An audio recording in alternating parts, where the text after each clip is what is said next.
This GBV video short is about the key intersections between information management and case management. It's about how information management can support the case management process to ensure safe and ethical data collection. The GBV IMS enables humanitarian actors responding to incidents of GBV to effectively and safely collect, store, analyze, and share data reported by GBV survivors. There are several points in the case management process where information management and case management overlap. In this video short, we'll talk about an approach and the practical application of safe and ethical information management in informed consent, data storage, referrals, information sharing, and analysis. As we go through this video, we'll include an icon in the upper right corner to show what step of the information management process this relates to. Throughout the case management process, the survivor entrusts you as the caseworker with a lot of their information. Survivors share with you demographic information, details about the incident, about the perpetrator, and you also discuss their action plan and referrals. This is a lot of information to hold about someone. It's important to know all the types of information you collect from a survivor, and to recognize at the same time that the rights of the survivor to control their data must remain a priority, even when you think there's little risk involved. Even if the data doesn't include the survivor's name, registration ID, or other contact information that may be identifying, it's the survivor's decision if the information will be shared or not. It's important to remember, data is not king. Our first priority is always the survivor's well-being. We place a high priority on following her wishes and respecting her choices over collecting or sharing data. We need to be careful not to prioritize information management or data over service provision. Instead, information management should support quality service provision. The first point of intersection between information management and case management is on the issue of consent. So first, let's define it. What is consent? Consent is when a survivor makes a choice to agree freely and voluntarily to do something. So what makes consent informed? We can think about informed consent as distinct from consent in that it's a two-way process, an exchange. It goes beyond explaining a form or document for the survivor to read and sign. Informed consent has three core components: clarifying the type of information to be shared, voluntary agreement, and comprehension. That last component, comprehension, is what makes consent truly informed. The exchange of information, assessing if the survivor has space for questions and fully understands the risks. It's a conversation. We've discussed the meaning of consent, but why do we need it? When skipped or completed improperly, it undermines the guiding principles of a survivor-centered approach and jeopardizes the relationship with the survivor. Obtaining informed consent demonstrates respect, shows the survivor we intend to be collaborative and empowering, and shows that we understand the need to be accountable to the survivor. In case management and information management, there are three types of consent in the case management process. First, consent for services. Second, consent for needed available referrals. And third, consent for sharing numbers, percentages for reporting, advocacy, and program improvement. Consent for services is verbal consent. It's not related to information sharing, but important to note here because it can be overlooked. It's important during the first step of case management, the welcome and introduction, that we're getting consent from the survivor to proceed with the case management process. If the survivor does not give her consent for services, no service will be provided, and therefore no data will be recorded. It's a prerequisite both for case management and information management. This includes explaining the case management process. What are the steps so there's no surprises? Explaining confidentiality and limitations. Explaining the survivor's rights. And asking and answering questions. Ultimately, consent should be received verbally. There are two other types of consent that ensure we are documenting and following the survivor's wishes for how their data is handled. The first one is consent for needed available referrals. This involves sharing identifiable information about their case in order to facilitate access to referral services selected. For example, To be able to share that a survivor needs wound treatment services from the health center. To do that, you introduce the idea of referrals and the possibility of sharing relevant information for any other needed services. Then the survivor makes a final determination about sharing for referrals at the end of the session, and you reiterate the information that will be shared for the referral. If she says yes, you share the relevant agreed upon information with the other identified service provider to facilitate that referral.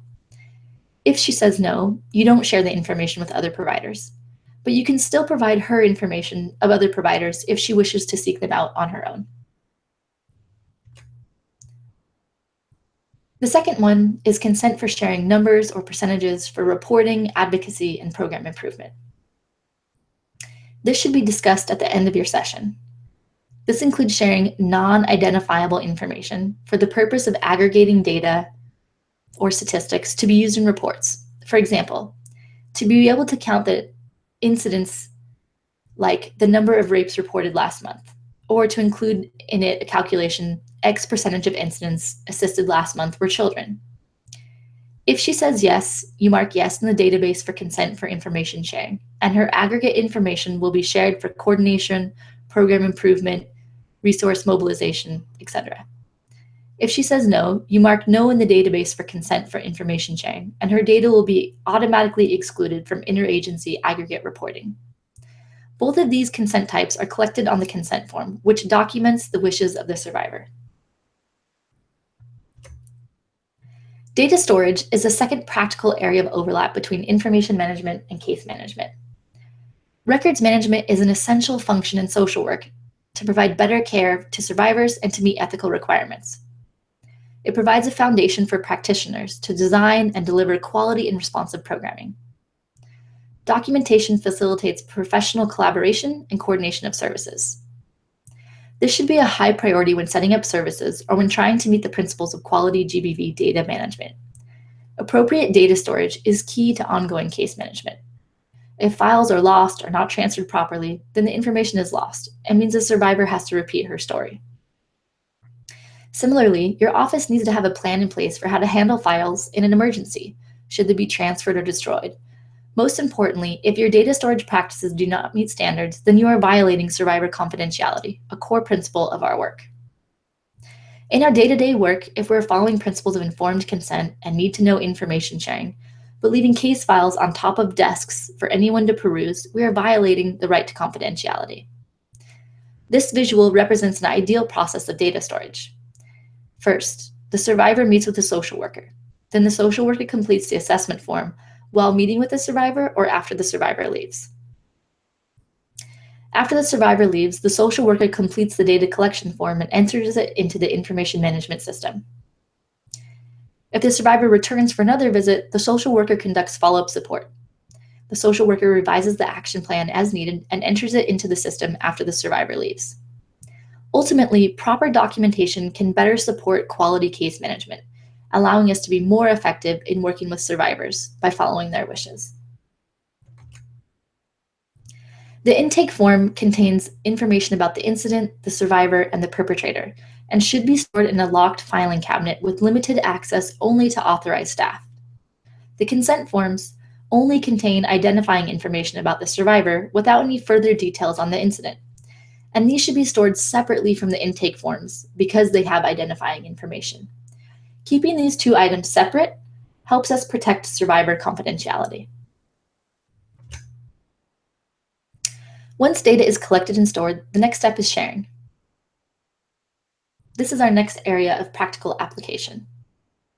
So why do we share data? All actors have different objectives that drive the need to share GBV data. For a donor, it might be, I need to know how funds are being used and how many people we're helping. For a UN agency, it might be, I need data to fulfill my protection mandate and carry out effective advocacy. For the GBV subcluster, I want to be sure that referrals are working and to carry out effective advocacy. For a service provider, I want to analyze trends in order to target and improve services. But it's important to keep in mind always the perspective of the survivor. They might be feeling afraid to tell their story. They might say they need to see a doctor after what happened, but they don't want anyone to know about it. You can see there the concern that confidentiality will be broken.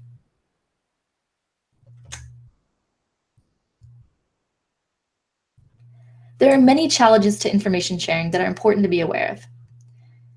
First, decisions are made regarding survivors' data without their consent or knowledge. While working hard to be of assistance, humanitarian actors often lose sight of the fact that client files should be considered exactly the same as our own medical or mental health records. We would never want our own files containing sensitive and private information to be shared outside of the realm of a referral that we agreed to. If we go to a social or healthcare provider seeking care for something terrible that has happened to us, we would want our information and experience, our identity, to be respected. This is an issue of ethics. It's also an issue of respecting survivors' personhood and autonomy. We don't have the right to make choices for them. We have the authority to support, but not to make decisions for people simply because we're providing them with care. Next, a lack of understanding of the level of data to be shared. Service providers are often asked to share an unnecessary level of detail regarding their clientele. For example, service providers are often asked to share the initial intake and assessment form with the agencies responsible for GBV coordination for data collection purposes. Client files should never be shared outside of the realm of a referral, so as to avoid having the survivor having to repeat her story and history. And this should never happen without the client's informed consent. Otherwise, only qualified and de-identified or anonymized data should be shared. This is first and foremost an issue of ethics. There are also potential safety and security ramifications associated with sharing an inappropriate level of data. Those next. So for safety and security, organizations providing services for GBV survivors are aware of the sensitive nature of the data they collect. The persistent threat of retribution is a global reality for GBV survivors, GBV staff, and the organizations that implement programming. Women are extremely vulnerable once they report violence, and sharing information without strict guidelines greatly increases their risk. Next, one-way information sharing. There has been a tendency for information sharing to be a one-way street, typically with service providers sharing data with agencies tasked with consolidating data. Service providers often share their data without receiving any information as to how the data was used or to whom it was shared. Participating organizations may never see the compiled data, which means that they lose the opportunity to learn about trends and actions outside their own organization, which can inform their programming. One-way information sharing can act as a disincentive for organizations to share information. And finally, no process or procedures in place to inform information sharing.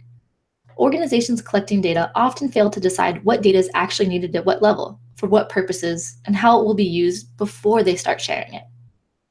One purpose of the standard intake and assessment form was to help organizations overcome this problem. Similarly, organizations requesting information to be shared with them often fail to clarify and communicate to others what specific data they need, for what purpose, and how it will be used before they request it. An information sharing protocol is a set of guidelines for organizations to follow during the information sharing process. It helps to determine what information should be shared and how to share it. Although the humanitarian community has accepted some general guiding principles, information sharing protocols are an emerging best practice, and there remains uncertainty as to what information should be shared and the appropriate uses for the information once it has been shared. That's why these are such a good practice to implement.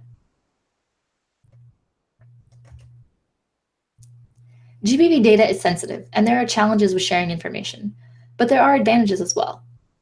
It can improve programming, inform interagency coordination, bolster advocacy messages, and mobilize needed resources.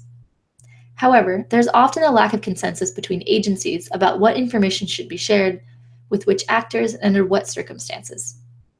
Sometimes this discrepancy is initially not apparent because different organizations may assume that they have the same understanding of who will receive what data and how it will be used. However, these assumptions may emerge and cause problems further into the project cycle. Organizations considering sharing information with any organization outside their own should develop the information sharing protocol to help ensure that sharing happens effectively and ethically. Explicitly documenting an agreement between organizations such as NGOs, INGOs, UN agencies, and other humanitarian actors, sometimes government ministries, regarding data sharing avoids these problems and establishes predictable reporting cycles. The benefit of an ISP is that it is a collaboratively prepared document and can improve and facilitate interagency information sharing, which improves coordination and in turn can improve services for survivors. ensure safety and respect for ethical standards, enable implementing partners to have a clear understanding of the what, why, when, by whom, and how, clearly define the roles, rules, and responsibilities, and clarify procedures for information sharing external to the task force or working group. The final practical way that information management and case management overlap is through analysis. Regularly analyzing service-based data like the GBV IMS will help you learn more about your programs, identify gaps in service, and design more effective programming for GBV prevention and response. This involves looking at trends and trying to understand them in the broader context in which the violence has been reported. This is where casework staff can play an important role. Summary trends can be shared with casework staff to talk about the meaning of the trends. Statistics alone, without interpretation and without input from staff working with survivors, are not contextualized and not as useful to impact program analysis. The involvement of program staff to interpret data is how data becomes information that is actionable to improve programming. Analysis is crucial because it helps us understand the scope of the problem and can shape our prevention and response activities. Access to summary trends can bolster advocacy appeals when seeking a change in policies or legislation. And being able to create summary charts and tables can help you compile information that can be safely and ethically shared. And finally, it can facilitate performance monitoring through built-in indicators. There are many different data points you can review for trend analysis: reporting timeframes, profiles of survivors or perpetrators, trends in violence, and referral pathway outcomes. To discuss this point, we'll look at two often analyzed topics: intimate partner violence and early marriage. These are trends you can review in service-based data collection platforms to better understand your context and the reported violence. In reviewing service-based data, like the GBV IMS, for trend analysis on intimate partner violence, there are several data points you can review for trends. This includes age group of the survivor, relationship to the perpetrator, incident location, time elapsed between incident and report, referral pathway, paying particular attention to decline services, and finally, stage of displacement. These results may tell you more about intimate partner violence trends in your setting. For trend analysis on adolescent girls in early marriage, there are several points to consider.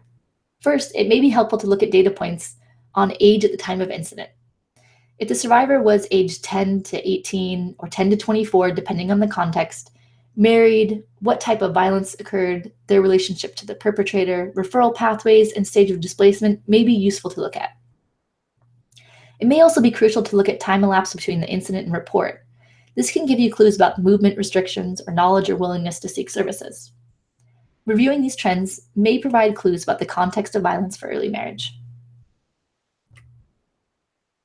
There are several key messages to take away here.